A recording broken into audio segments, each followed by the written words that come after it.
This is Getting to Good Enough, a podcast to help you let go of perfectionism so you can do more of what you love. I'm Shannon Wilkinson, a life coach in Portland, Oregon. I'm a recovering perfectionist who's getting better at good enough. And I'm Janine Adams, a certified professional organizer in St. Louis, Missouri, and I'm lucky enough to be naturally good at good enough.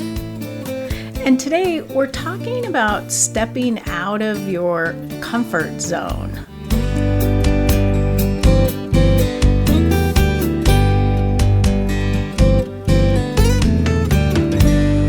Hey Janine. Hey Shannon, how you doing? I'm doing great. How are you?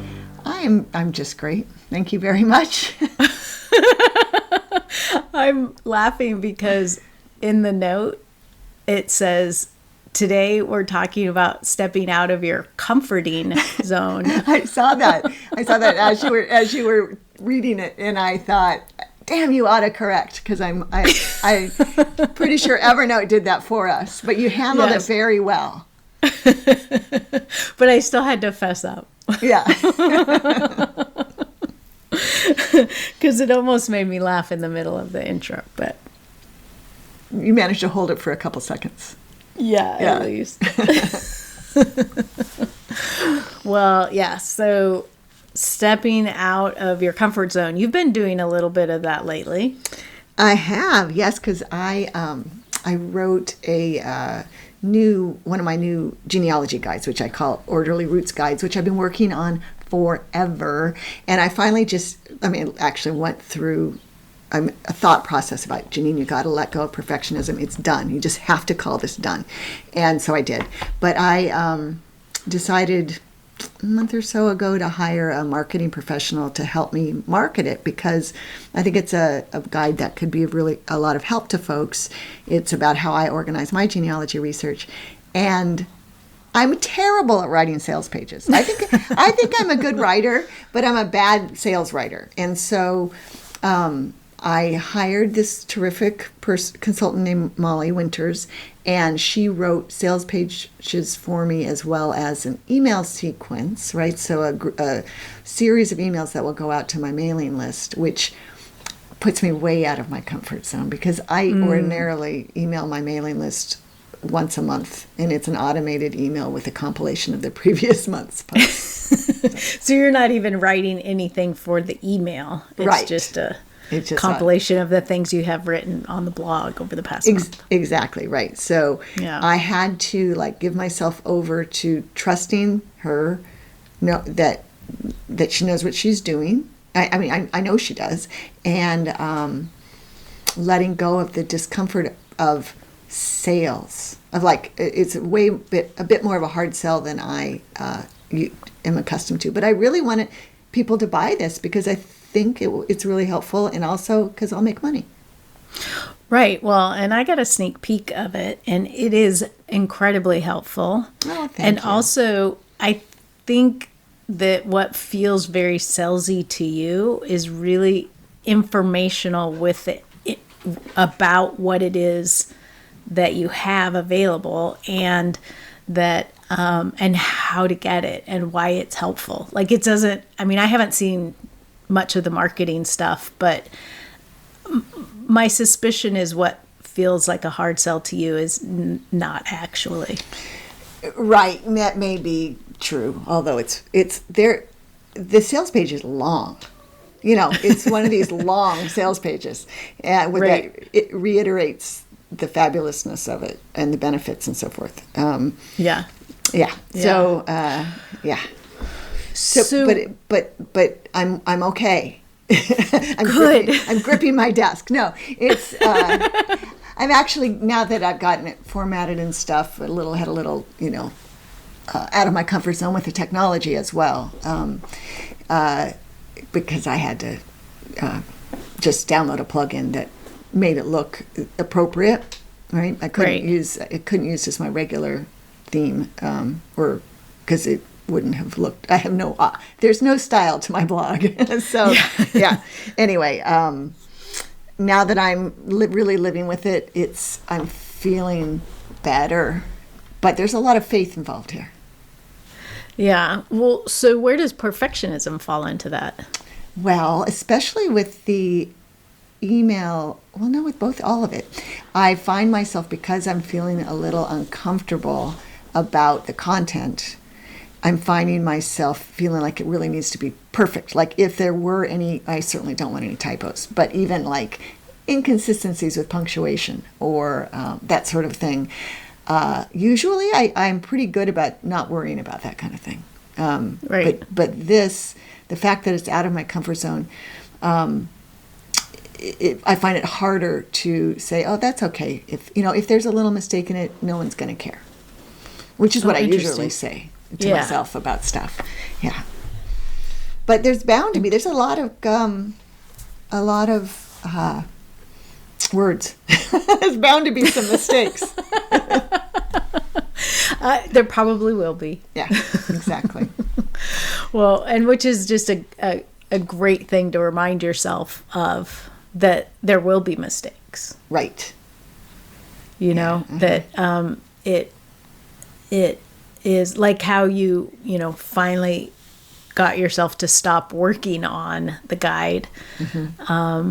There comes a point where you allow it to be good enough and put it out there.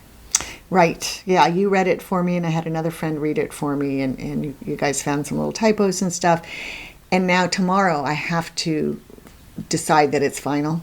I got a little bit more feedback that I want to integrate into it, and it feels hard to decide it's final because I have to upload it to eJunkie, and I have to start that process. So it's just I gotta say that it's version 1 is done. And it's something about closing the door on that opportunity to change it more is it's different from when I wrote books, right? Because then I would send it to the editor. I mean, I just send it. Probably physically mailed my first book, but no. Yeah. But I'd send it to the publisher, and it was out of my hands for a while. But this, I could tinker with it forever.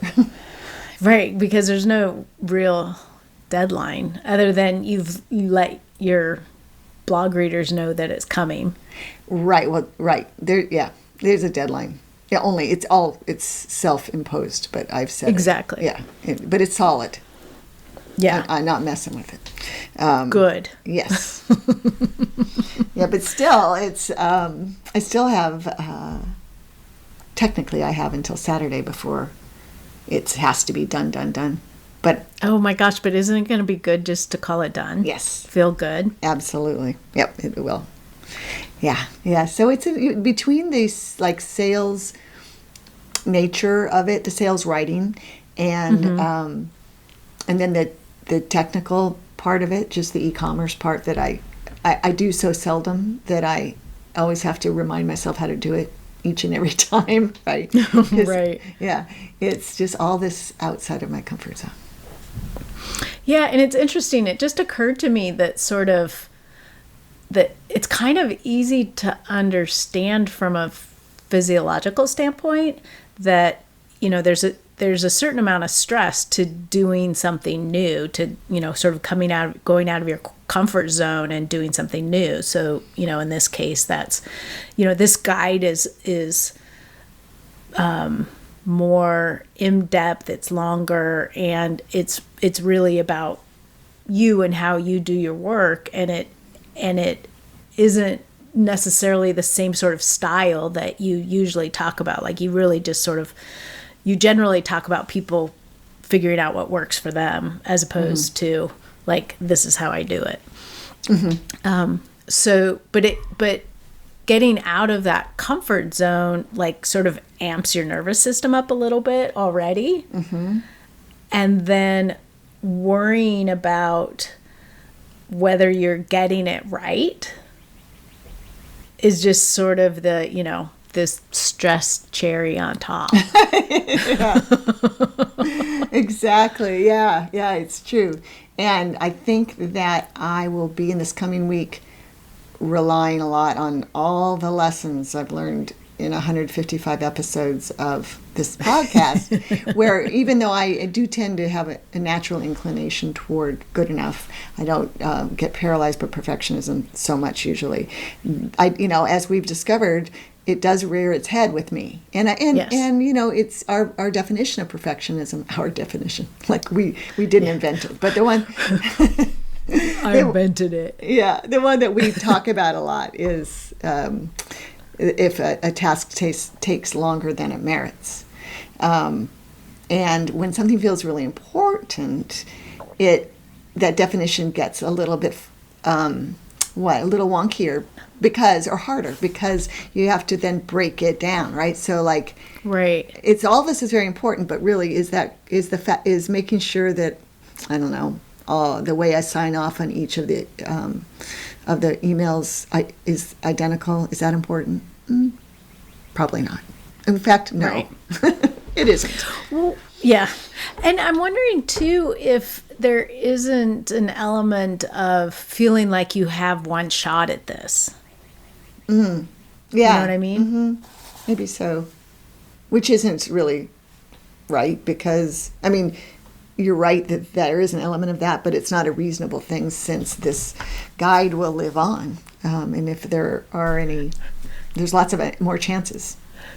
Right. But you know what I mean? Like, because you have this established list and this is all going to those people all at the same time. Mm-hmm. And so I just wonder if there's just like a little part of you that's like, this is my one shot with these people. Yeah. Well, I hadn't actually thought of that. So thanks, Shannon. I would like that to make you feel a little bit more at ease, not amp you up more. But no, it did not make me feel more at ease. What were you getting at? Oh no! Oh no! Well, wait. Really, what did you mean? How was that supposed to make me feel better? I'm sorry, that came out hostily. I don't mean it at all hostily. I'm just curious. Well, I was hoping that if you were thinking that, mm-hmm. Sort of bringing it into the light of day and recognizing that that's not accurate, that you would feel better. I see. But since you weren't thinking it, I just gave you something new to think about. Sorry. Oh, well, no problem. Just kidding. You have 1,000,000 shots with each person. That's right. No, it's all good. Absolutely. And I'm excited and I'm proud to be, proud of myself when I do step out of my comfort zone. Just like I am, and I'm sure we are very proud of us for stepping out of our comfort zones and starting a podcast. Right. That was something we didn't know how to do. Yeah. And we've managed to keep going for a while. We're coming up on our 2-year anniversary. Aren't we? 3? 3. That's hilarious. 2020, it's like it never happened. I know. Yeah, it's our 3-year anniversary. Yeah. Because isn't this is episode 154, right? Yes. Or around about there. Uh-huh. So yeah. It was 2018, so that would be 3 years. Was it in May or June? Do you remember? June, right? Well, it was I think it went live on June 13th, I want to say was a Thursday, because we wanted to have it up before your Peace of Mind organizing newsletter went out, which goes out on the 15th every month. Mm-hmm. And so this makes our anniversary a little complicated because when we launched it, we launched with 3 episodes. Right. But I still consider the June date to be our anniversary. So I figure mid-June is our anniversary, except for we'll hit what is that? 156 episodes in 2 weeks, which will be in the beginning of May. Right. No. Right. Early May. No. No. Yeah, in May. Yeah. Sometime in May. Yeah. In case you're wondering, people, we record these episodes ahead of time. Right. So and it's a little we lose track about when they will actually get published. Right. It's a little time travel that we can't handle. It's not really time travel, but yeah. Right. Right. But So- also the good news is that even though you're talking about getting this out, by the time people listen to this, it will be out and available. Oh, yeah, that's right. So I'll put a link to the sales page, which you all might be curious about, in the show notes. Yeah. Yeah. But I think this is probably a really good situation to consider why you're doing this anyway. Like, what's your purpose in creating this guide? I mean, besides, having a product for sale. Right. Well, it's an interesting evolution for me, I think, because I started doing genealogy and doing Organize Your Family History in 2012. That's when I started the blog. Because I like being new at something. I like being a newbie, and I was getting a little bored with being an expert organizer, a home organizer, because then it was 7 years into my business. So I knew in order to hang on to my interest in my organizing business, I needed to have something I was new at, which was great. And then now I'm no longer new at it, because now I'm 8 years or 9 years into it. And so this how I do it is called How I Do It, a Professional Organizer's Genealogy Workflow, actually is this sort of transition for me, acknowledging myself as an expert, which is kind of it's a kind of a, I haven't thought about it before. I'm talking about it right now, but it's like a transition for me, and so one of the reasons that I'm doing it is that I don't like to tell people how to do things, and I didn't want to talk in generalities, because I really nowadays only know what I know based on what I do in my own genealogy research. So I just thought, okay, I'm just going to put it out there. This is how I do it. You don't have to do it this way, but maybe it'll be helpful. And so I do think it will be. I hope it absolutely. will be. I know it'll be helpful. But the point I was getting at is that helpfulness, like how many people you'll help by putting this out there. Yeah, it could help a lot of folks. Yeah. Which is great. And I also want to point out that you said, you like a challenge of being new at something, which is, getting out of your comfort zone. That's so funny. I guess it is, although it doesn't feel like that to me when I'm in that spot. Like, I used to change careers about every 6 years. Right. Because I like being new. Well, that's interesting. I don't know quite what to do with that. Well, I'm going to guess the difference is between you choosing sort of a new direction or something to focus on versus feeling like there's something that you have to do. Yeah, and I think the other thing is it's being a new organizer or a new genealogist or whatever is a real humble position to be in. Like I like that. And this feels the opposite of that, and that's a little uncomfortable. Oh, that's interesting. Yeah, hadn't thought about it before this conversation, but yeah. But I also That's a good thing. I like knowing a lot too. So I don't know. Yeah, but I get that challenge thing. Like that factors pretty big into my life too. I like having a challenge, like setting out to do something that is going to take some effort that I'm not quite sure I can do. Yeah. We just manifest them very differently, right? Yes. I start researching my family tree in the computer, and you climb a mountain. Yeah. Yeah. I'm hoping someday to walk across a country, but yeah. Well, exactly. You're going to cross the country, right? And I barely drove across half a country. Yeah.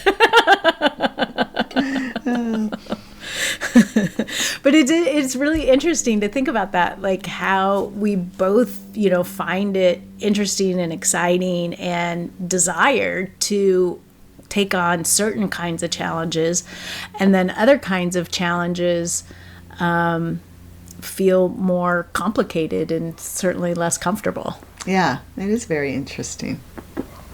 And we've talked, I think, in the past in the podcast about perfectionism getting in the way of trying new things as well. I mean, have we not? I think we have. Yes. Yes. I think we have. And it's interesting to think about how it sort of infiltrates so much of this discussion, or it can anyway. Right. Well, and I'm thinking about that. I think the biggest place where I noticed that was the episode where we talked about our hobbies. Mm-hmm. And I realized like how many things I didn't try or I quit fairly soon into out of perfectionism. Mm-hmm. Right.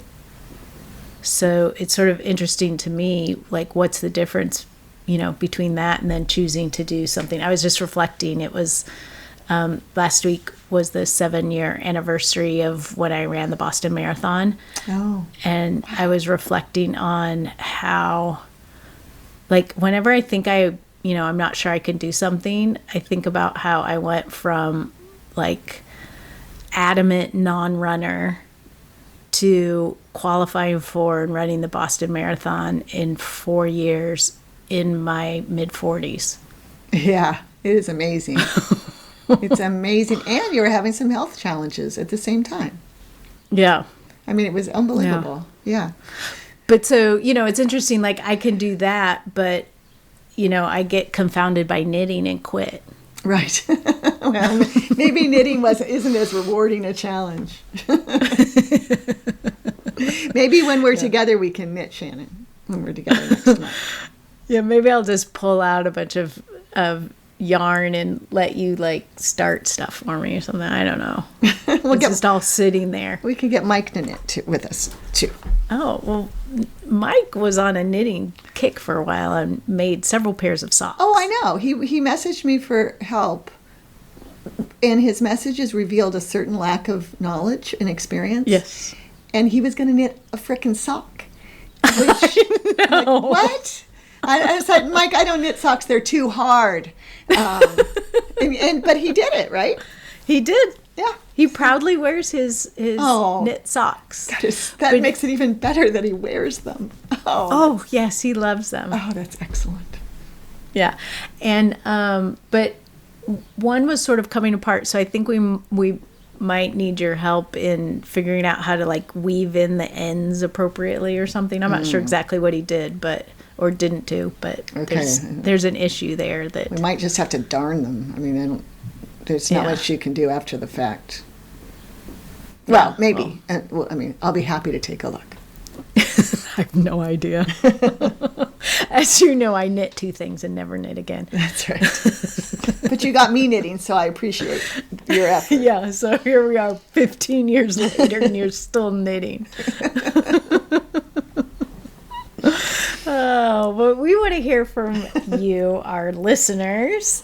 Do you feel perfectionism pop up when you are stepping out of your comfort zone? Do you find that there are challenges that you like to take on that perfectionism doesn't impact? You can let us know on the show notes in the comment section at gettingtogoodenough.com. You can head over to Facebook or Instagram at Getting to Good Enough. On Twitter, we're at GTG Enough. Or you can leave us a message at 413-424-GTGE. That's 4843. But for now, this is Shannon Wilkinson in Portland, Oregon. And Janine Adams in St. Louis, Missouri. And we hope that good enough is getting easier for you.